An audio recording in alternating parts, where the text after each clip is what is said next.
দেশের ১৮ অঞ্চলে ঝড়ো হাওয়া সহ বজ্র বৃষ্টির আভাস দিয়েছে বাংলাদেশ আবহাওয়া অধিদপ্তর। এসব অঞ্চলের নদী বন্দরের সতর্কতাও জারি করেছে সংস্থাটি। ২৬ সেপ্টেম্বর বাংলাদেশ আবহাওয়া অধিদপ্তরের পূর্বাভাসে এই তথ্য জানানো হয়। আবহাওয়া অফিস জানায়, রাত ১টার পর রংপুর, রাজশাহী, পাবনা, বগুড়া, টাঙ্গাইল, ময়মনসিংহ, ফরিদপুর, ঢাকা, যশোর, কুষ্টিয়া, খুলনা, বরিশাল, পটুয়াখালী, নোয়াখালী, কুমিল্লা, চট্টগ্রাম, কক্সবাজার এবং সিলেট অঞ্চলসমূহের উপর দিয়ে দক্ষিণ-দক্ষিণ-পূর্ব দিক থেকে ঘণ্টায় ৪৫ থেকে ৬০ কিলোমিটার বেগে অস্থায়ীভাবে দমকা বা ঝড়ো হাওয়া সহ বৃষ্টি বা বজ্র সহ বৃষ্টি হতে পারে। এসব এলাকার নদীবন্দরসমূহকে ১ নম্বর সতর্ক সংকেত দেখাতে বলা হয়েছে।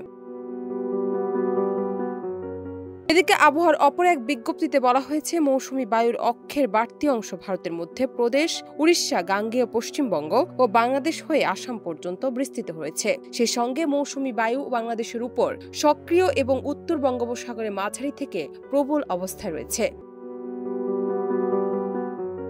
এ পরিস্থিতিতে আবহাওয়া অফিস বলছে, ২৭ সেপ্টেম্বর সকাল পর্যন্ত দেশের সব বিভাগের অধিকাংশ জায়গায় অস্থায়ীভাবে দমকা হাওয়া সহ হালকা থেকে মাঝারি ধরনের বৃষ্টি অথবা বজ্রসহ বৃষ্টি হতে পারে। এ সময় দেশের কোথাও কোথাও মাঝারি ধরনের ভারী থেকে অতি ভারী বর্ষণ হতে পারে। দেশের সব বিভাগে ঝড়ো বৃষ্টি ও ভারী বর্ষণের এই প্রবণতা আগামী কয়েকদিন অব্যাহত থাকতে পারে বলে ধারণা করা হচ্ছে।